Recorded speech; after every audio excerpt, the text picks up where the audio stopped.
Hello, ladies and gentlemen, and welcome to Anime Theory, where I stay up until 1 a.m. to look up terrifying diseases. Seriously, I wouldn't recommend it though, it's actually kind of terrifying. By the way, this is a theory for the anime Higurashi no Naku Koro ni.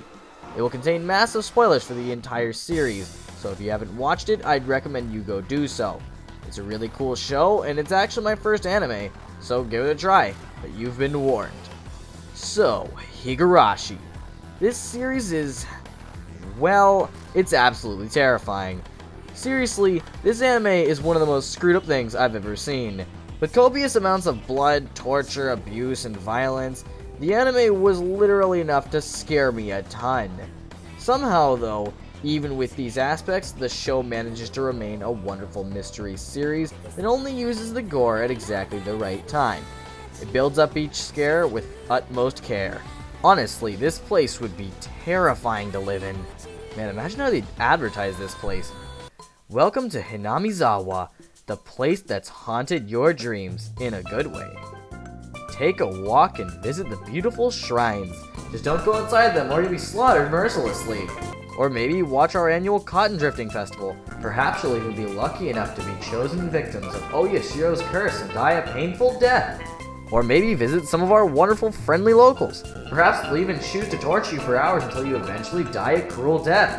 Hinamizawa, a place you'll never be able to leave. No, but seriously, this town is pretty terrifying. One of its worst aspects is the mental disease of Hinamizawa Syndrome. It's a disease that, well, causes most of the insanity present in the town. It causes everything from cold-blooded murder to complete paranoia. Yeah, it's a pretty scary disease. What's even scarier is that, in a technical sense, the disease already exists. Yes, I seriously found the real-life version of Hinamizawa Syndrome. But it might not be what you think. Or maybe it will, who knows. Let's dig right in. So first, we must list out the effects of Hinamizawa Syndrome to give a clearer picture. Firstly, the disease is a mental disease that affects the mind.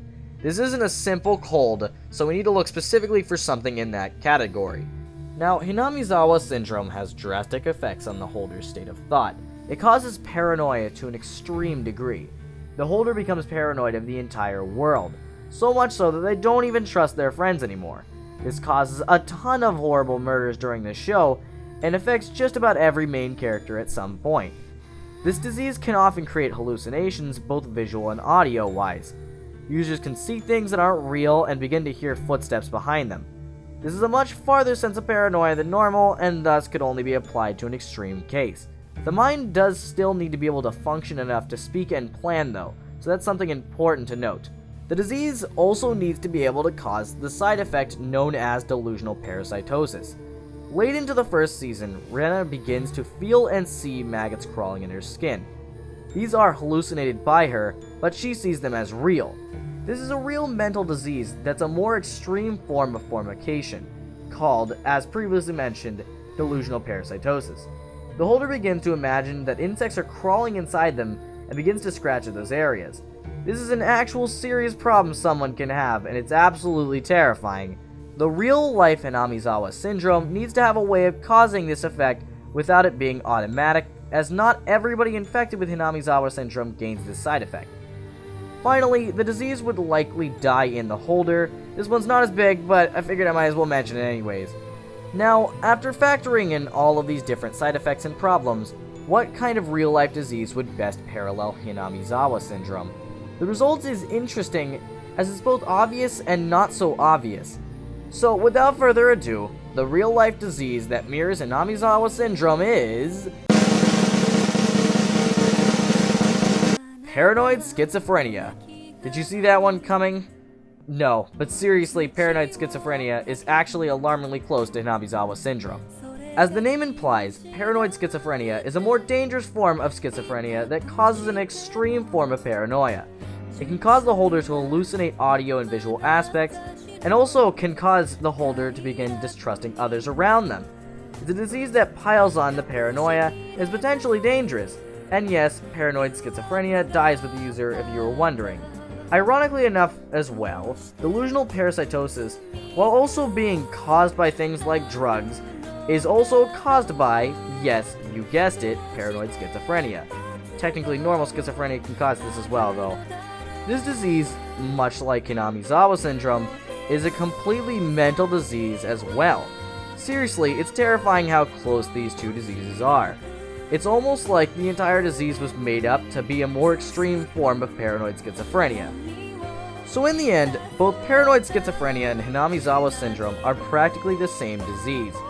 Both cause the holder to hallucinate, both cause an extreme case of paranoia, both cause the holder to distrust anyone around them, and both of them have the potential to cause delusional parasitosis. The amount of similarities between these two is almost alarming. It just goes to show that mental disorders like this are an extremely terrifying reality that some people might have to deal with. So, what did we learn today? I think the lesson is, never look this stuff up at 1 o'clock in the morning unless you want to have some really, really strange dreams. But in the end, this is just my crazy theory. Whether you agree or disagree, I hope you enjoyed it at least. If you have an anime or theory suggestion, leave it in the comments below. I read all of them. Trust me. All of them.